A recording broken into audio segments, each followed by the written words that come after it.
네, 오늘은 회복된 제자도의 능력, 회복된 제자도의 능력이라는 제목으로 함께 말씀 나누도록 하겠습니다. 최근 들어 영화나 드라마 같은 영상 컨텐츠에서 한국 기독교를 까는 내용이 굉장히 많아졌습니다. 세계적인 인기를 끌었던 오징어 게임에서도 기독교에 대한 조롱이 나왔다고 하고, 수리남에서는 아예 악당이 목사로 신분을 세탁한 내용까지 나왔다고 합니다. 마치 한국 기독교가 한 번씩 좀 두들겨 패줘야 되는 적폐라도 된 듯이 공격을 당하고 있습니다. 대체 왜 이러한 현상이 일어났습니까? 어떤 분들은 영적인 문제다 이렇게 말씀을 하십니다. 당연히 영적인 문제도 있을 것이라 생각을 합니다. 세상은 하나님과 하나님의 자녀들을 대적하기 때문입니다. 하지만 단순하게 영적인 문제다 하고 넘어가는 것은 조금 아니란 생각이 아닐까 싶습니다. 왜냐하면 영적인 문제다라고 결론 짓고 넘어가 버린다면 그저 우리는 세상을 탓하기만 하면서 우리 스스로를 돌아볼 수 있는 기회를 잃어버리게 되기 때문입니다. 그러나 사람이든 공동체든 스스로를 돌아볼 때 성장하는 것입니다. 솔직히 우리 한국 기독교 안에 분명히 문제가 있습니다. 한국 기독교는 전 세계적으로 유례가 없는 급성장을 이루어냈습니다. 하지만 급성장 속에서 외면했던 여러 가지의 문제점들이 차곡차곡 쌓여있다가 이제 터져 나오고 있습니다. 물질주의, 율법주의, 정치적인 세력화 등 비상식적인 여러 가지 문제들이 굉장히 가득합니다. 그러나 그 모든 것들의 근원이 되는 것이 무엇입니까? 바로 값싼 은혜입니다. 한국 기독교 안에 부흥운동이 일어나고 영혼들이 정말 많이 돌아오게 되었습니다. 많은 숫자가 전도되었고 교회들은 급속도로 팽창했습니다. 전 세계에서 가장 교인이 많은 교회들이 한국에만 몇 개씩 있습니다. 거대한 빌딩을 가진 교회들은 굉장히 많이 생겼습니다. 하지만 그 와중에 은혜가 얼마나 가치 있는 것인가, 우리의 신앙이 얼마나 비싼 것인가에 대한 것을 잃어버리게 되었습니다. 예수님 믿으면 구원받는다라는 가벼운 은혜에만 머물러 있었던 것입니다. 구원받은 이후의 삶에 대해서 별로 강조하지 못했던 것입니다. 그런 최근에 더 글로리라는 드라마에서 이런 장면이 나온다고 합니다. 잘못을 저질렀으면서도 피해자 앞에서 가해자가 난 너한테 한 짓 다 회개하고 구원받았어 라고 말을 했다는 것입니다. 우리는 이것이 잘못됐다는 것을 알고 있습니다. 하지만 정말 많은 크리스천들이 이런 자세로 살아갑니다. 나는 어차피 회개했으니까 뭐 잘못은 없어. 그러니까 잘못 또 저질러도 돼. 또 잘못해도 상관없어. 남한테 죄를 지었지만 난 혼자서 회개했으니까 나 혼자 해결이 됐어. 이렇게 넘어가는 이 가벼운 은혜에 머무는 사람들이 얼마나 많은지 모릅니다. 아주 가볍게 죄를 회개로 떼우면 다 끝난다는 식의 값싼 은혜가 교회를 망치고 있습니다. 그러니 마음껏 욕심을 쫓고 남을 미워하며 정죄하고 내 이기심을 마음껏 드러내도 회개 한번 하면 된다는 식의 가벼운 이 신앙이 한국 교회 이미지를 완전히 박살을 내놓은 것입니다. 사실 지금까지 예수님의 은혜로 구원받았으면 이제는 예수님을 쫓는 제자의 삶을 살아야 된다는 점이 수적인 성장에 집착하느라 강조되지 못했던 것입니다. 숫자를 늘려야 되는데 괜히 무거운 얘기해서 사람들을 떠나가게 하면 안 되니까 다들 그냥 예수 믿으면 됩니다. 이것에만 머물렀던 것입니다. 그러니 크리스천들이 제대로 세워지지 못했고 뿌리가 약한 이들도 너무나 많아졌습니다.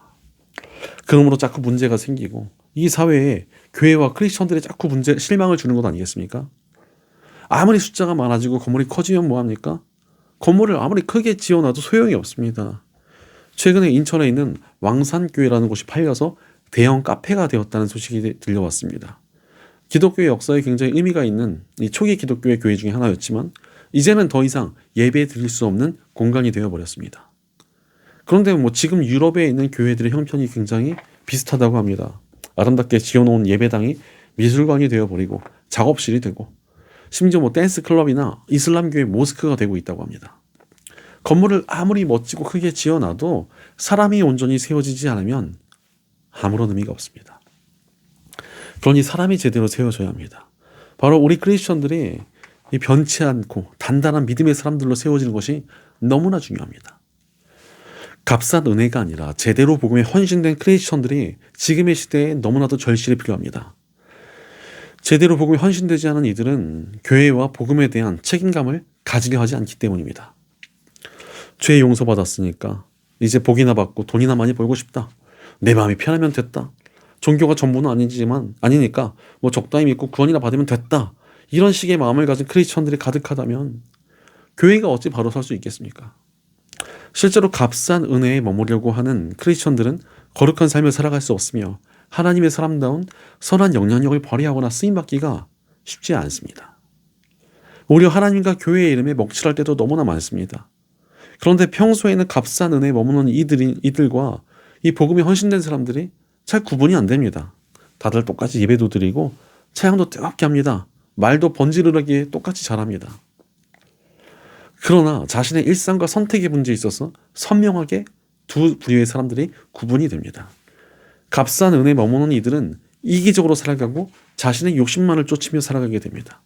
말로는 거룩한 척을 다 해놓지만 거짓말을 하거나 남들이 손해보건 말건 실망하던 말던 자기의 유익과 안락함을 위해서 모든 것을 선택합니다. 심지어 믿음을 이용해서 남들에게 사기를 치거나 악한 짓을 하는 사람들도 있습니다. 게다가 이런 악한 짓들을 통해서 세상과 영혼들을 시험 들게 하면서도 별로 신경도 안 씁니다. 아니 내가 그렇게 살 수도 있지. 그게 어쨌다는 거야.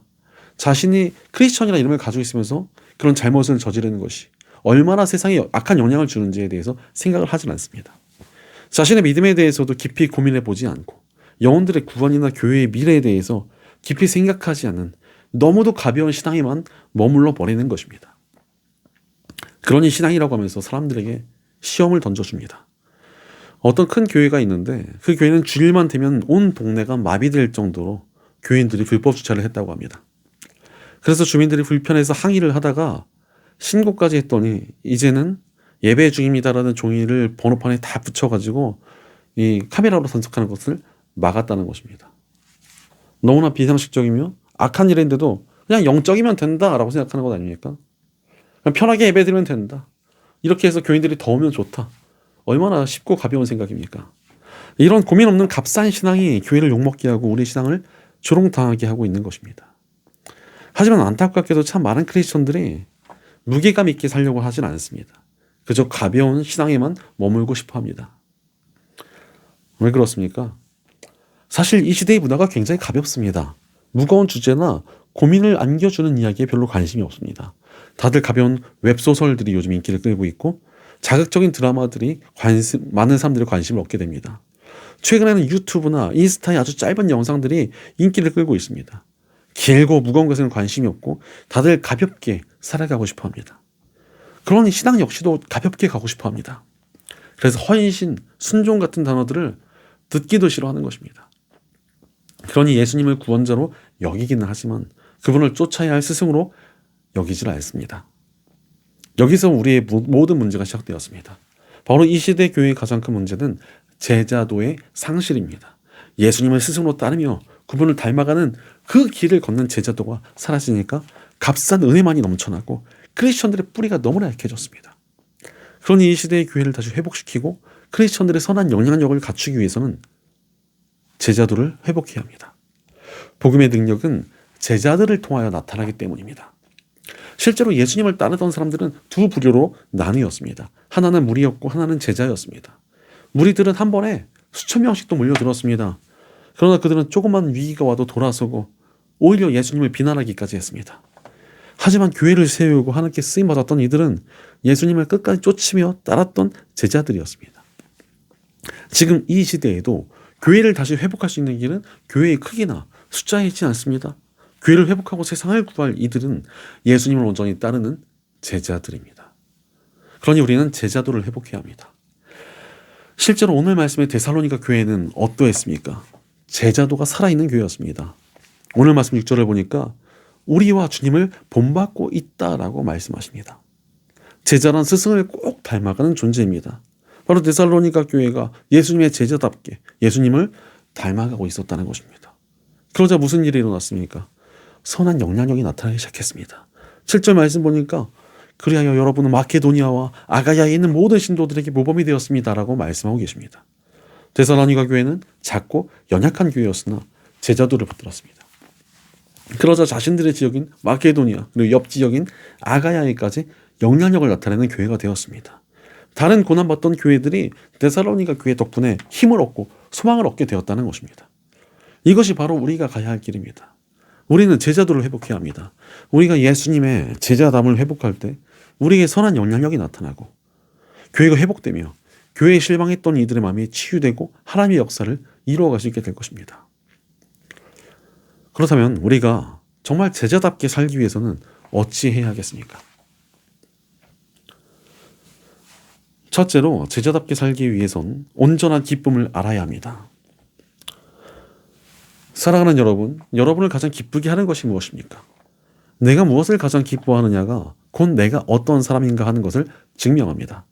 먹을 것을 가장 기뻐하는 사람은 식탐이 많은 사람일 것이고, 돈이 가장 기쁜 사람은 이 탐욕에 사로잡혀 있는 것 아니겠습니까? 그런데 세상의 가치들이 나의 가장 큰 기쁨이라면 여기에서 문제가 시작될 수밖에 없습니다. 세상의 기쁨을 얻기 위해서 살아가다 보면 나도 모르게 잘못된 욕심에 빠질 때가 너무나 많기 때문입니다. 그러다 보니 신앙의 길에서도 점차 벗어나게 됩니다. 예를 들어서 크리스천들이 왜 거짓말하고 왜 이기적으로 살아갑니까? 자신에게 주어지는 이득을 가장 기뻐하고 있기 때문에 그렇습니다. 또한 교회들이 남들에게 피해를 주고 또 과도한 경쟁에 빠지는 이유가 무엇입니까? 숫자를 늘리는 것과 자신들의 영향력을 과시하는 것을 가장 기뻐하기 때문에 그렇습니다. 바로 잘못된 가치를 쫓다 보니까 크리스천들이 거룩한 제자의 삶에서 벗어나게 되는 것입니다. 그런 세상적인 기쁨들은 우리가 쫓아야 할 기쁨이 아닙니다. 그렇다면 우리가 쫓아야 할 기쁨은 무엇입니까? 오늘 말씀 6절을 보니까 바울은 데살로니가 교회를 향해서 성령께서 주시는 기쁨을 가지고 있다라고 칭찬을 합니다. 바로 이것이 데살로니가 교회가 가지고 있었던 제자도의 모습이었습니다. 제자도를 따르는 이들은 성령께서 주시는 기쁨을 쫓습니다. 이것은 세상적인 가치로 인한 기쁨이 아닙니다. 하나님 안에서 기쁨을 누린다는 뜻입니다. 하나님의 뜻을 이루고 또 하나님의 안에서 살아감으로 얻게 되는 기쁨을 말하는 것입니다. 이러한 영적인 기쁨이 바로 우리가 따라야 할 기쁨입니다. 이 기쁨을 알아야지만 우리가 제자도의 길을 걸어갈 수 있기 때문입니다. 그러므로 하나님 안에서의 기쁨을 따르며 제자도를 회복해야 합니다. 그럼에도 불구하고 사람들이 영적인 기쁨에 별로 관심이 없습니다. 왜 그렇습니까? 이 시대를 살아가는 사람들은 육적인 기쁨에 중독되어 있기 때문에 그렇습니다. 삶의 질이 점점 향상되면서 사람들은 이제 쾌락을 쫓게 되었습니다. 그리고 세상은 그런 인간들을 충족시켜주기 위해서 온갖 육적인 기쁨들을 제공하고 있습니다. 소비로 대표되는 물질주의, 성적인 문란함들, 그리고 수많은 문화 콘텐츠들이 우리를 유혹하고 있습니다. 이런 육적인 기쁨에 빠져 있다 보니까 영적인 기쁨에는 별로 관심을 두지 않습니다. 그러나 여러분, 육적인 기쁨에는 한계가 있습니다. 예를 들어서 육적인 기쁨을 주는 것 중에 마약 같은 것들은 정말 나쁜 것이다 이렇게 말하지 않습니까? 왜 그렇습니까? 강력한 중독성 때문에 그렇습니다. 그런데 중독성이 왜 생깁니까? 역치라는 것이 망가져서 그렇습니다. 역치라는 것은 어떠한 자극에 있어서 반응을 일으키게 되는 최소한의 자극 세기를 말합니다. 그런데 마약이라는 것은 과도한 쾌락을 주기 때문에 사람의 역치를 망가뜨립니다. 그래서 이전에 기뻤던 것들이 점차 기쁘지 않게 됩니다. 오직 마약으로만 기쁨을 느끼게 됩니다. 그렇게 쾌락에 대한 역치가 점점 망가지기 때문에 점점 더 많은 마약을 하게 되고 끝내는 완전히 망가지거나 죽음에 이르기까지 하게 되는 것입니다. 그런데 이것은 마약만의 문제가 아닙니다. 세상이 주는 육적인 기쁨들이 우리의 역치를 망가뜨립니다. 같은 정도의 기쁨으로 만족하지 못하게 되는 것입니다. 점점점 더 큰 만족을 원하게 됩니다. 예를 들어서 어린 시절에는 싸구려 몇천 원짜리 장난감만 사게 돼도 기뻐서 잠이 안 왔습니다. 하지만 나이가 드니까 훨씬 더 비싸고 좋은 것들을 사도 그냥 덤덤합니다. 오죽하면 남자들은 평생 장난감을 가지고 논다는 말도 있습니다. 단지 나이가 들면서 점점 비싸고 정교해질 뿐이다 이런 말이 있습니다. 실제로 보니까 어릴 때는 장난감 가지고 놀던 애들이 나이 드니까 뭐 오디오에 빠지고 어떤 애들은 자동차에 빠지고 또 집에 빠진 애들도 있고 너무 다양합니다. 게임기 같은 거에 빠진 사람도 있고 다만 이제 가격이 굉장히 많이 올라가죠. 그런데 이것이 무슨 의미입니까? 인간은 평생 불만족에 시달린다는 의미이지 않습니까? 더 비싼 걸 사도 다음에 또 더 비싼 걸 사야 또 만족이 됩니다. 그럼 그 다음에 또 더 비싸고 좋은 걸 사야 또 만족이 옵니다. 계속 사람은 만족을 찾아 헤매는 그런 존재입니다. 바로 세상의 육적인 가치가 우리를 절대 만족시키지 못하기 때문에 그렇습니다. 그렇다면 대체 어찌해야 합니까? 영적인 기쁨이 필요합니다. 그 기쁨을 어떻게 얻을 수 있습니까? 복음을 통해서 얻을 수 있습니다. 우리는 십자가의 복음을 통해서 구원을 얻었습니다. 이것은 죄로 인한 영원한 심판이라는 형벌에서의 구원입니다. 그러므로 이것이 얼마나 기쁜 소식입니까? 제가 대학원 다닐 때 악명 높은 교수님이 한 분 계셨습니다. 이분의 수업을 따라가려면 최소 매일 3시간씩 그분의 과목만을 공부하며 매주 시험을 봐야 했고 그 와중에 학생들의 반 이상을 F를 주셨습니다. 문제는 그렇게 공부해봐야 목회에 별로 도움이 안 되는 과목이었습니다. 오죽하면은 교회 목사님들이 학교에 전화해가지고 제발 좀 적당히 하라고 항의할 정도였습니다. 그런데 이제 저와 제 동기들이 그분의 수업을 들어야만 하는 시기가 왔습니다. 하필 또 필수 과목에서 꼭 들어야 됐거든요. 참 암담했는데 갑자기 저희 때 그분이 안식년을 가셨다는 소식이 들려왔습니다. 그분의 안식년 소식을 들은 도약원 동기들은 막 다들 기뻐하며 할렐루야 외치면서 너무 좋아했습니다. 게다가 이 소식을 모르는 다른 친구들에게 알려야 된다면서 막 다들 뛰쳐나갔습니다. 이 소식이 전해지는 곳마다 할렐루야 소리가 막 온 캠퍼스에 울려 퍼졌습니다. 사실 복음 이것과 비슷한 거 아닙니까? 죄로 인한 심판, 그것도 영원한 심판이 면제되었습니다. 게다가 하나님께서 우리를 자녀로 삼아주시고 영원한 하나님 나라까지 선물로 주셨다는 것입니다. 얼마나 기쁜 일입니까? 게다가 그것이 끝이 아니라 우리에게 이 사실을 전하게 하셔서 영혼을 구하는 가장 큰 기쁨까지 알려주셨습니다. 한 영혼이 돌아올 때 천국에서는 큰 잔치가 열린다고 합니다. 그러니 영혼을 구할 때 얻는 기쁨은 이 천국으로부터 임하는 기쁨입니다. 이 기쁨은 경험해본 사람만이 아는 기쁨입니다. 정말 전도에서 한 영혼을 구했을 때 얻는 기쁨이 있습니다. 이런 기쁨은 질리지도 않고 한계도 없습니다. 한 영혼이 돌아올 때마다 느껴지는 기쁨이 새롭습니다. 그러니 세상이 주는 육적인 기쁨으로 결코 얻을 수 없었던 참된 만족감을 얻게 되는 것입니다. 그런데 이 기분을 하면 어찌 살아가겠습니까? 함부로 행동할 수 없습니다. 조심하게 됩니다. 영혼을 구해야 할 우리가 영혼을 시험들게 하면 안 되기 때문입니다. 예수님께서도 작은 자를 시험들게 하면 큰 맷돌을 들고 우리 빠지는 게 낫다라고까지 말씀하셨습니다. 그러니 우리가 어찌 함부로 이기적으로 굴고 탐욕적으로 살아가겠습니까? 예수님의 제자된 우리는 예수님께서 말씀하셨듯이 빛이라는 사실을 잊지 말아야 됩니다. 우리는 이 세상에 있는 영혼들을 구할 세상의 빛입니다. 메이지 유신 때 일본의 한 정치가는 전국 검술대회에서 2등을 할 만큼 아주 뛰어난 실력을 갖추었으면서도 수많은 위기 상황 속에서 단 한 번도 사람을 죽이지 않았다고 합니다. 자신은 지도자가 될 사람이니까 자신의 손에 절대로 피를 묻히지 않겠다고 한 것입니다. 그 덕에 그는 정말로 메이지 유신을 성공시키고 정부의 지도자가 되었습니다. 자신의 영달을 위해서 살았던 사람도 이렇게 자신을 관리하는데 하나님의 자녀이자 영혼을 구하며 살아야 할 우리에게 흠이 있어서야 되겠습니까? 물론 우리가 살면서 실수도 하고 잘못도 저지릅니다. 하지만 대놓고 흠을 만드는 사람과 끝까지 밝게 빛나고자 하는 사람은 완전히 다릅니다. 하나님께서 주시는 기쁨을 쫓으며 세상의 가치를 멀리하고 영혼을 구하는 기쁨을 위해 거룩히 살아가고자 하는 크리스천들이 많다면 우리는 정말로 세상의 빛이 될 수 있습니다. 이 세상을 어둠에서 건질 수 있는 능력이 하나님 안에서의 기쁨을 쫓는 우리에게 주어집니다. 그러니 하나님 안에서 기쁨을 쫓으며 제자도를 회복해야 합니다. 이 복음의 기쁨과 영혼 구원의 기쁨을 쫓아 살아가며 점점 더 예수님을 닮아감으로 선한 영향력을 나타내는 저희 여러분 되시기를 간절히 축원합니다.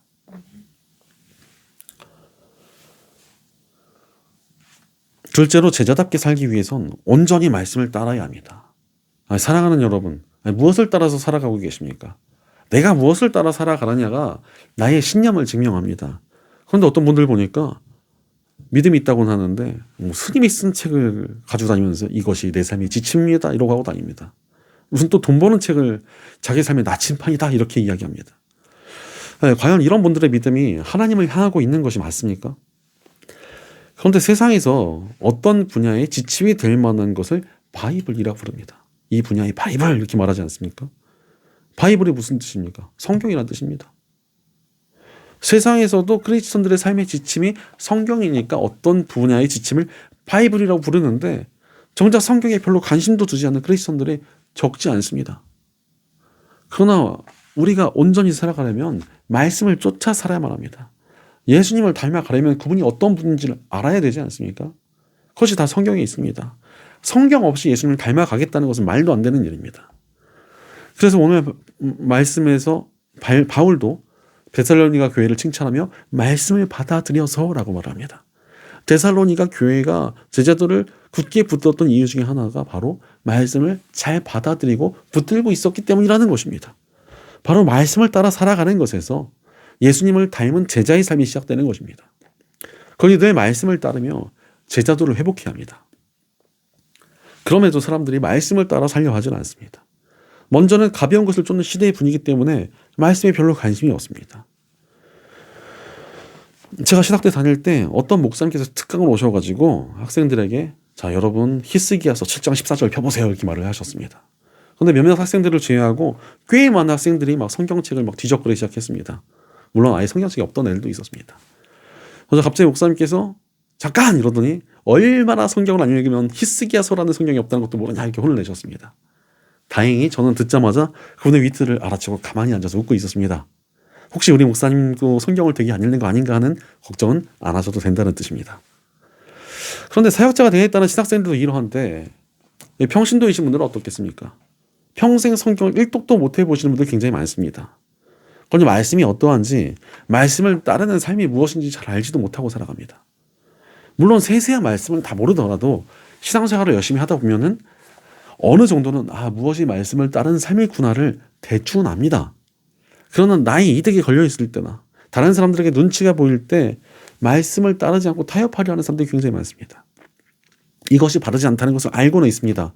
그러면서도 쉽게 타협하고 무너지는 것입니다. 평소에는 말씀을 따르는 척을 하지만 정작 나의 유익과 안락함이 달려있다면 쉽사리 흔들리는 이 신앙에 대체 어떠한 선한 영향력이 나타날 수 있겠습니까? 쉽게 흔들리고 타협하는 신앙은 그야말로 싸구려에 불과합니다. 그러나 어떤 상황 속에서도 흔들리지 않고 말씀을 따라 살아가는 크리스천들은 시간이 갈수록 빛이 더해집니다. 예전에 배추값이 폭발적으로 상승했던 배추 파동 사건이 있었습니다. 배추값이 너무 오르니까 식당들마다 김치를 제공하지 않겠다고 써붙여 놓았습니다. 그런데 서울시 중구에 있는 한 오래된 칼국수집은 그 와중에도 김치를 마음껏 드시라며 손해를 보더라도 김치를 끝까지 제공했습니다. 아마 굉장히 많은 손해를 보셨을 테지만 그로 인해 뉴스까지 나오고 와 정말 전통 있는 집은 다르다라는 찬사를 받았습니다. 얼마나 그분들이 이렇게 또 기쁘셨는지 그때 뉴스를 이렇게 딱 프린트해가지고 붙여놓으셨더라고요. 바로 변치 않는 가치를 지키는 사람은 자신도 가치가 있어집니다. 마찬가지로 우리들도 말씀의 가치를 변함없이 지키며 제자도를 회복해야 합니다. 크리스천들이 편할 때는 말씀을 따르는 척을 하고 자기들이 유일할 때는 세상을 따르면서 이랬다가 저랬다가 하니까 욕먹는 것 아닙니까? 말씀을 굳세게 붙드는 것이 우리의 삶을 단단하게 세워주며 선한 영향력을 갖게 합니다. 그러니 말씀을 붙들며 제자도를 회복해야 합니다. 그렇다면 우리가 어떻게 변치 않고 말씀 붙들며 살아갈 수 있겠습니까? 복음 안에서 가능합니다. 복음은 우리를 죄에 대해서 죽은 자로 만드십니다.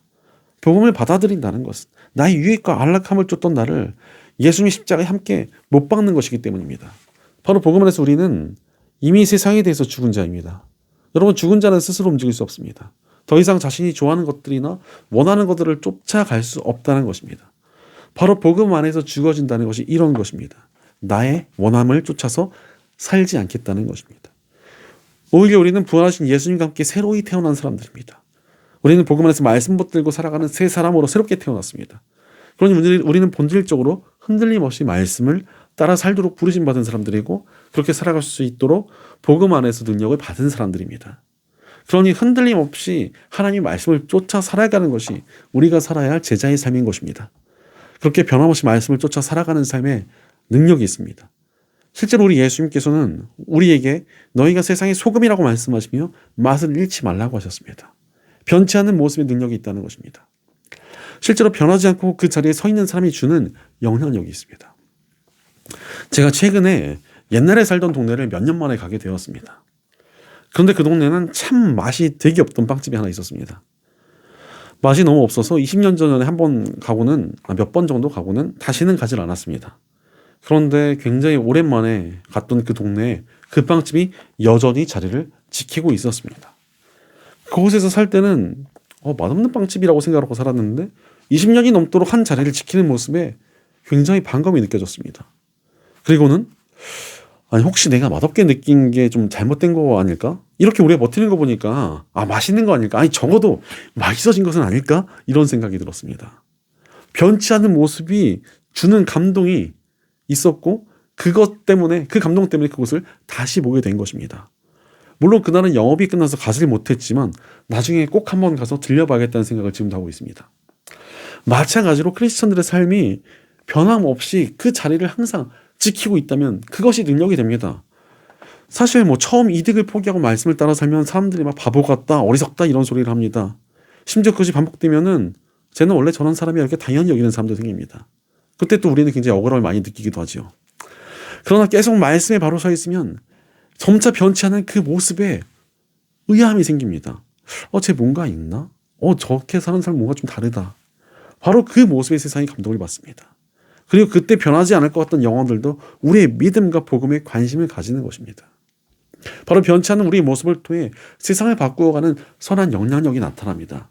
변치 않은 말씀에 사람들이 넘쳐날 때 우리 크리스천들이 세상의 선한 영향력을 나타낼 수 있게 될 것입니다. 그러므로 말씀 붙들고 변치 않은 삶을 살아가며 제자도를 회복해야 합니다. 끝까지 말씀 안에 흔들림 없이 살아가며 점점 더 예수님을 닮아감으로 선한 영향력을 나타내는 저희 여러분 되시기를 간절히 축원합니다. 사랑하는 여러분, 예수님의 제자답게 살아가고 계십니까? 우리 안에 잃어버린 제자도를 회복해야 합니다. 제자답게 살아갈 때만 우리가 진정으로 선한 영향력을 발휘할 수 있기 때문입니다. 우리가 제자도를 잃어버렸기에 지금 교회가 흔들리고 위기에 처한 것입니다. 독일의 신학자 디트리히 본헤퍼는 이렇게 경고했습니다. 값싼 은혜는 우리 교회의 숙적이다. 오늘 헐값에 얻은 은혜의 필연적인 결과로 교회가 붕괴하고 있다. 이는 우리가 치를 수밖에 없는 대가이다. 제자들을 포기한 값싼 신앙 때문에 교회가 위기에 처한다는 것입니다. 이 경고 그대로 지금 우리 한국교회는 위기를 맞이하고 있습니다. 이에 대해 본헤퍼는 우리가 가야 할 길을 이야기합니다. 예수의 계명을 온전히 따르고 예수의 멍에를 아무 저항 없이 짊어지는 사람은 자기의 짐을 가볍게 지고 이 멍에의 부드러운 압박 속에서 옳은 길을 지치지 않고 걸어갈 힘을 얻는다. 바로 제자도를 따라 살아가고자 할 때 우리는 오히려 능력을 얻게 된다는 것입니다. 그러니 결단하시기 바랍니다. 값싼 은혜가 아닌 제자도의 삶을 살겠습니다. 하나님께서 주시는 기쁨을 따라 살겠습니다. 말씀 따라 살겠습니다. 이러한 결단이 있을 때 데살로니가 교회가 그러했듯 바울이 그러했듯 예수님께서 그러하셨듯 우리가 선한 영향력을 나타내며 살아갈 수 있게 될 것입니다. 바로 우리가 영적인 기쁨과 말씀을 쫓으며 변함없이 살아갈 때 우리를 통해 영혼이 변화되고 세상이 변화되며 다시 한번 부흥의 역사가 시작될 것입니다. 우리 삶이 하나님의 계획을 이루는 일에 쓰임받는 복된 삶이 될 것입니다. 이 땅에 하나님 나라를 세우는 일에 우리가 동참하여 주님의 칭찬과 상급을 얻는 아름다운 일들이 나타날 것입니다. 그러니 예수님을 따르고 닮아감으로 회복된 제자도의 능력을 나타내며 쓰임받는 복된 삶을 살아가는 저 여러분 되시기를 주의 이름으로 간절히 축원합니다. 기도하겠습니다. 우리를 온전히 살아가도록 세워가시는 하나님 감사합니다. 주님께서 우리를 제자로 불러주셨는데도 우리가 주님이 아닌 헛된 것들을 쫓는 삶을 살지 않았는지 우리의 삶을 돌이켜봅니다. 그러나 이제 우리 안에 제자도를 회복하기 원합니다. 예수님을 따르며 영적인 기쁨과 말씀을 쫓아 살아가기 원합니다. 우리의 삶을 끝까지 제자도를 향하도록 우리를 붙잡아 주시옵소서. 우리가 주님의 제자다운 삶을 회복하여 어려움에 처한 이 땅과 교회를 온전케 하는 일에 쓰임받게 하여 주시옵소서. 우리의 공동체 가운데 함께해 주셔서 우리 함께 제자담을 회복하며 이 땅에 선한 영향력을 나타내는 일에 쓰임받도록 우리를 인도하여 주시옵소서. 늘 우리와 동행하시며 제자의 길로 초대해 주시고 능력 주시는 우리 주 예수님의 이름으로 기도드립니다. 아멘.